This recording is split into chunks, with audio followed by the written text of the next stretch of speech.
ఇప్పుడు దేశంలోని 1.6% మంది జనాభా 30% ట్యాక్స్ని తమ భుజాల మీద మోస్తున్నారు.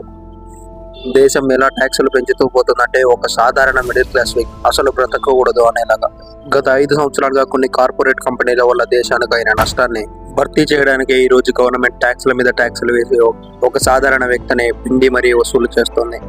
అమెరికాలోని ప్రజలు ఇండియాలోని ప్రజల కంటే 32% ఎక్కువగా సంపాదిస్తారు.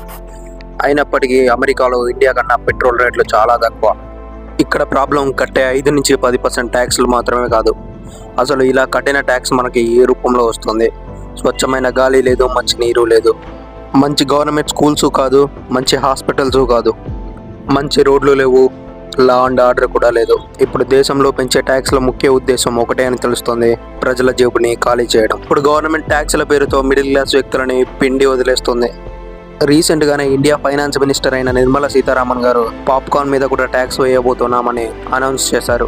पॉपकॉर्न का ट्रीटमेंट में जब तक वो नमकीन है, सॉल्टेड है, मसाला एडेड है, चटपटा मसाला है, चिली पाउडर है, कुछ हो, सब 5%. But when it has added caramelized sugar, it is no longer नमकीन.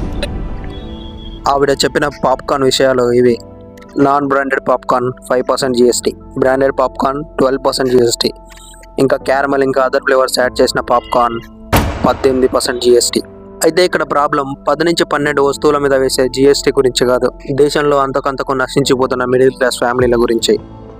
అయితే దీనికి అసలు కారణం నిర్మలా సీతారామన్ గారైనా, లేకపోతే ఇంకా పెద్దవాళ్ళు ఎవరైనా ఉన్నారా? అయితే రండి ఈ వీడియోలో దాని గురించి తెలుసుకోవడానికి ప్రయత్నిద్దాం.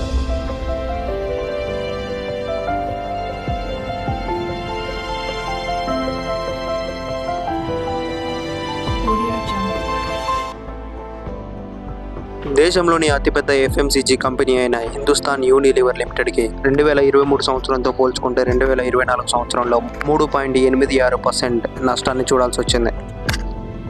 FMCG అంటే ఫాస్ట్ మూవింగ్ కన్జ్యూమర్ గూడ్స్. వీటిలో packed snack items, skin care products, health care supplements, ఇంకా డైపర్స్తో సహా ప్రతిదీ ఇందులో ఒక భాగమే. ఇవన్నీ ఒక సాధారణ మిడిల్ క్లాస్ వ్యక్తి రోజు కొనేవే. అలాంటి వీటి కొనుగోలు తక్కువ అయింది అంటే దీనికి ఏదో పెద్ద కారణమే ఉంటుంది. ఆ పెద్ద కారణం ఇంకేదో కాదు, రోజు రోజుకి మిడిల్ క్లాస్ కుటుంబాలు మన దేశంలో నశిస్తున్నాయి. దీని గురించి హిందుస్థాన్ యూనిలివర్ లిమిటెడ్ CEO మాట్లాడుతూ రోజు రోజుకి ఇండియాలోని అర్బన్ గ్రోత్ తగ్గిపోతుందని చెప్పాడు. ఇప్పుడు దేశంలోని ప్రజలు కార్పొరేట్ కంపెనీలకు కట్టే ట్యాక్స్ల కంటే గవర్నమెంట్కు కట్టే ఇన్కమ్ ట్యాక్స్లే చాలా ఎక్కువ.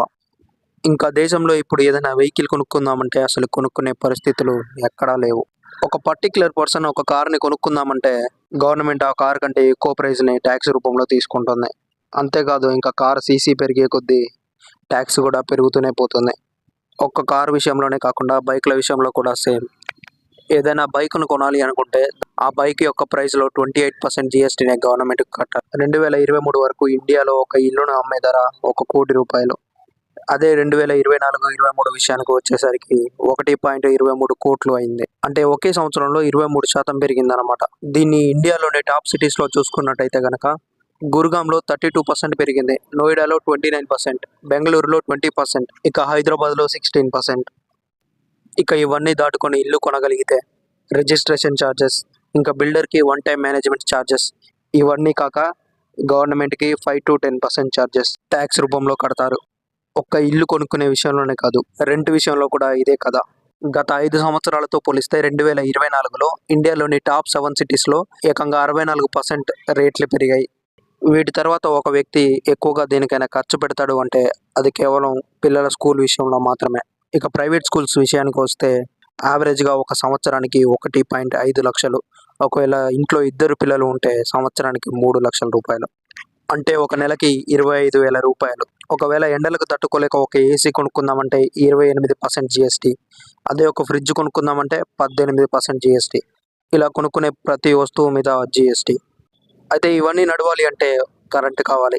ఇండియాలోని కొంతమందికి ఈ కరెంట్ని ఫ్రీగా ఇచ్చినప్పటికీ అది కూడా ఒక లిమిట్లో ఇస్తారు. ఒకవేళ ఆ లిమిట్ దాటితే ఒక యూనిట్కి 101 రూపాయి నుండి దాదాపు 400 రూపాయలు కట్టాలి. ఇవన్నీ కట్టిన తర్వాత వీకెండ్ రిలాక్స్ అవుదామని సినిమాకి వెళితే సినిమా టికెట్ మీద కూడా 18% GST.